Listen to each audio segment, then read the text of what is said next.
Kalau dia datang ke sini, dia ini adalah berubah wujud jadi harimau.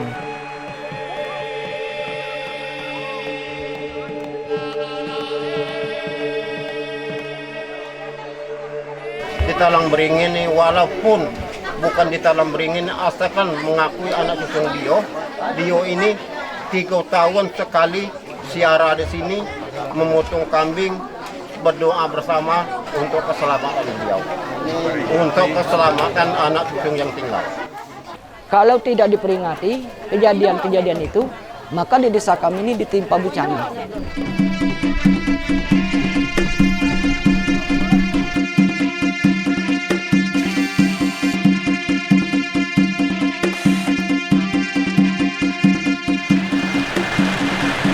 Pada waktu itu Pak Lesman ini ibaratnya itu tinggal di kebun.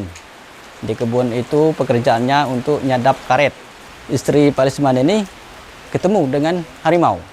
Nah, lihat harimau ada di situ, istri Pak Lesman ini akhirnya lari. Nah, akhirnya warga terus langsung ke tempat kejadian. Jadi salah satu rombongan kami berteriak bahwa di sana ada mayat. Nah, kami lihat ternyata mayat Pak Lesman.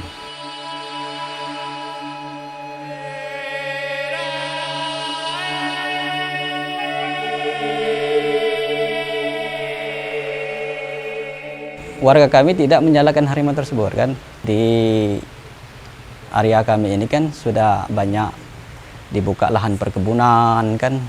Ada pula lahan pite di sana kan.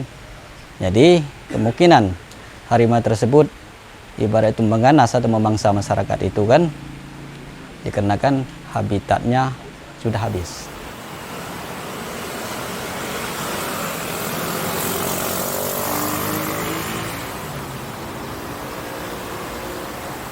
Apa yang terjadi saat ini terkait dengan apa yang kita sebut konflik ya sebetulnya, itu kan masalah relation ya sebetulnya, relation atau hubungan yang kurang harmonis lah, kira-kira seperti itu.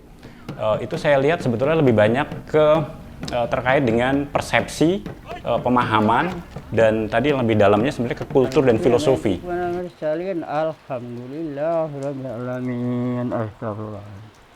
Kalau kita cukup sensitif dan ingin belajar, di situ sebenarnya ada banyak makna yang sangat mendalam gitu.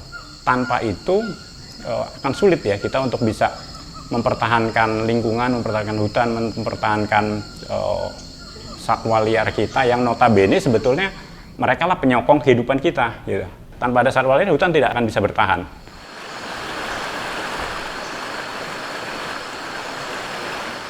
Konflik penyebab kejadian konflik satu wilayah dengan wilayah lain itu bisa jadi berbeda gitu. Nah, kalau kita tanya mengapa terjadi konflik, tentu kita harus kembali ke kebutuhan dari harimau sendiri, kalau dari kacamata harimau. Nah, secara garis besar harimau itu memiliki 3 kebutuhan utama. Pertama, dia butuh butuh air yang sehat. kemudian dia butuh mangsa yang cukup dan sehat, yang terakhir dia butuh ruang yang aman untuk berbiak. Kejadian interaksi fisik antara harimau dan manusia itu dipercaya terjadi karena brief encounter atau perjumpaan sesaat yang membuat dua-duanya kaget. Tapi secara alamiah boleh saya katakan di Indonesia untuk harimau Sumatera, saya sih meyakini manusia itu bukan mangsa harimau.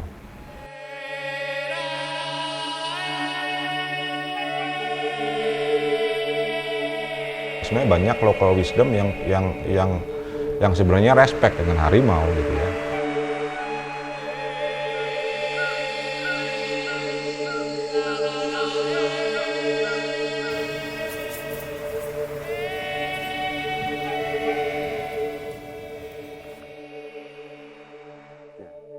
Kalau pertanyaannya kurang ke situ, kita kan untuk menjawabnya. Iya. Nah, itu. Ternyata jam 9 malam itu kedatangan tamu yang kita tidak diundang, kita yang kita lindungi adalah macan itu mengambil 1 ekor anjing punya dia piaraan di dalam rumah saya ini. Yang kedua ini kan dulu kan kita ini punya kambing. Kambing saya itu udah berbunyi, udah ketuk-ketuk aja tanduknya dengan ekornya pasti kata saya. Benar, saya lihat keluar, saya senter, benar di pecekan itu ada tapaknya dia.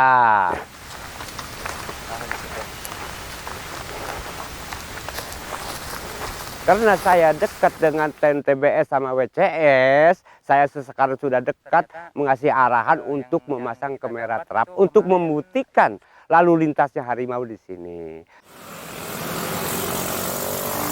Apakah kemudian harimau yang kita tahu home range-nya luas memang menggunakan lintasan itu setiap hari atau seperti apa kalau berdasarkan laporan dari warga? Di siang hari, ataupun mulai dari pagi hari, ini masyarakat tetap beraktivitas seperti biasa, melewati jalur ke ladang gitu kan. Dan memang ada tumpang tindih penggunaan ruang di sini terlihat dari Ini pukul berapa? 13.50 di sini siang hari. Dan kemudian jika dilihat malam harinya, kita bisa lihat di sini. Ini dari Harimau Sumatera jam 19.44, jam 7 malam.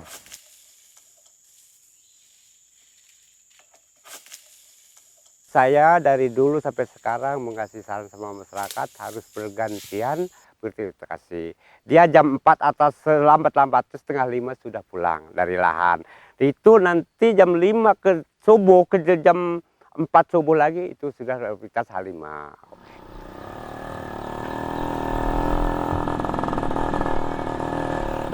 Di bulan-bulan tertentu kita bisa lihat berdasarkan data penelitian yang WCS lakukan di sini bersama TNBBS ya. Jadi kita bisa lihat bahwa frekuensinya tinggi di awal tahun itu kan, kemudian mendekati akhir tahun. Kalau kita hubungkan sebenarnya ini berkorelasi atau berhubungan langsung dengan musim panen, terutama padi yang ada di sana. Karena memang ketika musim panen, maka hal yang terjadi adalah datangnya hama, babi. Nah, babi merupakan salah satu satwa mangsa utama dari harimau Sumatera, gitu kan. Nah, kesadaran bahwa adanya individu harimau, baik itu yang dewasa ataupun anakan, ini menjadikan masyarakat di Talang 11 tidak menggunakan jaring atau istilahnya di sana waring ya, untuk mencegah babi masuk gitu. Karena memang ada kekhawatiran ketika dipasang jaring, maka yang terjaring ataupun yang terjerat adalah individu harimaunya, bukan babinya gitu. Jadi mereka menggunakan media lain untuk mencegah babi masuk. Salah satunya alat lokal yang namanya pecing gitu ya. Jadi dipasang di pinggiran sawah dan itu merupakan zat ataupun substansi yang diambil dari darah babi ataupun kulitnya gitu. Jadi dipasang, diikat di batang, kemudian ditancapkan di pinggiran sawah. Dan memang efektif untuk mencegah masuknya babi.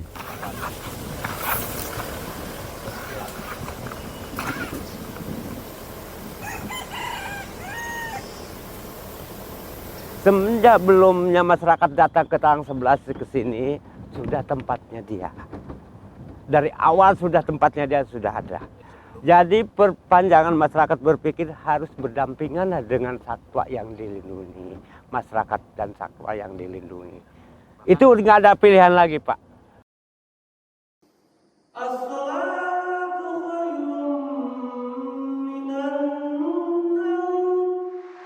Ada kamera. Bawa nih. Ya, ini kami dulu.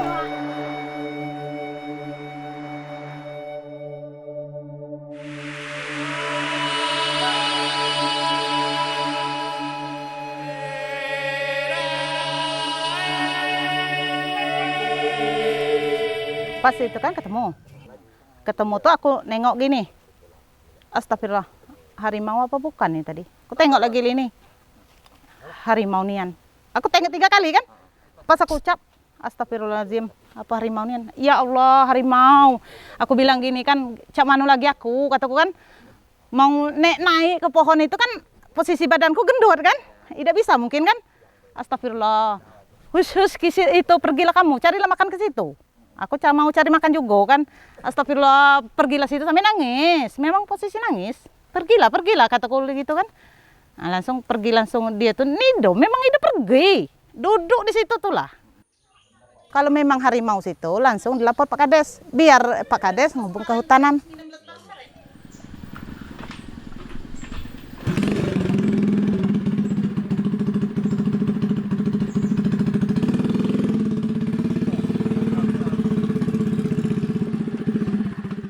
Selamat pagi rombongan Satgas. Selamat pagi Pak Ketua. Kita akan mengecek laporan dari masyarakat. Jadi tujuan saya membentuk Satgas itu pertama sekali untuk menyampaikan kepada masyarakat bahwa harimau ini adalah hewan yang dilindungi.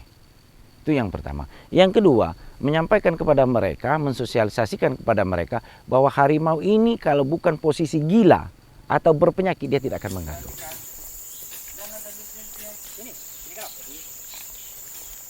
Ini adalah salah satu kamera track yang kami pasang dari Satuan Tugas Satgas Desa Lubulagan. Alasan pemasangan kamera track di daerah ini adalah tempat perlintasan satwa yang dilindungi tersebut. Masih ada 3 titik lagi yang kami pasang kamera track sebulan yang lalu. Nanti apabila kita tengok ada masyarakat yang membuat kandang di tengah kebun dan daerah tersebut aktif harimaunya, itu pertama kita sosialisasikan dan nanti akan kita bantu untuk membuat pagar TPE, yaitu untuk memutus batas supaya harimau tidak memangsa ternak yang ada di dalam. TPE itu yang paling efektif untuk mitigasi konflik. Tinggi tiang panjang 2,50 meter, jadi kedalaman yang ditanam 50 cm untuk tingginya 2 meter. Jarak antar kawat 20 cm untuk harimau. Karena harimau tidak langsung menumbur ketika melihat satwa mangsanya ada di dalam kandang, dia tidak akan menumbur, dia hanya mencoba. Bisa tidak dia menjangkau satwa yang ada di dalam. Ketika dia tidak bisa, dia akan mundur. Jadi satu-satunya desa di Kabupaten Seluma yang sudah mampu memasukkan kebutuhan Satgas itu ke APBD desa hanya Lubulagan. Praktik-praktik yang masih sangat bagus sekali di beberapa pelosok Sumatera ini, saya kira ini harusnya menjadi contoh yang bisa menginspirasi banyak tempat lain, bahkan juga decision makers, pembuat kebijakan di Jakarta, di provinsi dan lain sebagainya, supaya perbaikan tadi terjadi secara integratif dan simultan gitu. Pemulihan satwa itu bisa terjadi bahkan di Sumatera sudah banyak contoh ketika proteksi dilakukan dengan baik, perlindungan dilakukan secara terintegrasi, habitat dijaga, harimau pulih sendiri. Harimau itu memiliki sejarah yang panjang dengan leluhur mereka, dan itu harimau dijadikan salah satu satwa yang memang kalau boleh dibilang sakral lah gitu ya. Ada yang menyebutnya sebagai datu pada malahan ya. Nah ini kan bukti bahwa sikap toleransi itu sebenarnya ada. Jadi memang harus ada toleransi antara manusia dengan entitas lain, dan kelompok-kelompok ini yang harusnya bisa dijadikan sebagai acuan untuk itu, karena memang buktinya ada gitu, dan bisa gitu hidup coexistent, hidup berdampingan gitu dengan satwa liar. Jadi menganggap bahwa satwa liar apapun itu, bisa harimau Sumatera, bisa gajah, bisa orang utan, itu adalah bagian dari tempat hidup mereka. Jadi bagian dari Pulau Sumatera gitu. Kalau kita membicarakan tentang Sumatera, jadi mereka sudah menerima bahwa ini adalah ya ini anugerah Tuhan yang ada di situ, dan semuanya diciptakan di situ, dan manusialah yang memiliki tanggung jawab lebih karena kita yang mempunyai pikiran ya, otak dan pikiran.